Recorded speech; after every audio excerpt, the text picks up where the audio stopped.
روڑی سے میرانی برادری انجمن آل تاجران بندر روڈ سکھر اور صرافہ ایسوسی ایشن کے نائب صدر محمد یامین نے اپنے دیگر وفد کے ہمراہ قریشی ویلفیئر سوسائٹی پاکستان کے صدر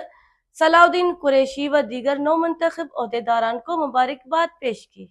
صرافہ ایسوسی ایشن کے نائب صدر محمد یامین، سلیم کمبو، محمد رضوان جنتی، انجمن آل تاجران بندر روڈ سکھر کے عہدیداران نے سرپرست اعلیٰ محمد نواز جیٹ، صدر Mustaqim Khan, general secretary Shahbaz Chauhan, senior نائب صدر عباس علی آوان المعروف بادشاہ کی قیادت میں قریشی ویلفیئر سوسائٹی پاکستان کے نو منتخب صدر صلاح الدین قریشی، دین محمد قریشی، وحید قریشی سمیت دیگر نو منتخب عہدیداران کو مبارکباد پیش کی، جبکہ پناہ میرانی نے خاصی تعداد میں اپنی میرانی برادری کے افراد کے ہمراہ سکھر پہنچ کر قریشی ویلفیئر سوسائٹی پاکستان کے مرکزی صدر صلاح الدین قریشی و دیگر ان کے ہمراہ منتخب ہونے والے تمام نو منتخب عہدیداران کو پھولوں کے ہار پہنا کر مبارکباد پیش کی، جبکہ میرانی برادری کے موجودین کی جانب سے قریشی ویلفیئر سوسائٹی پاکستان کے مرکزی صدر صلاح الدین قریشی کو سندھی ثقافتی تحائف، سندھی ٹوپی اور اجرک بھی پیش کرتے ہوئے اپنی بیعت خوشی کا اظہار کیا گیا۔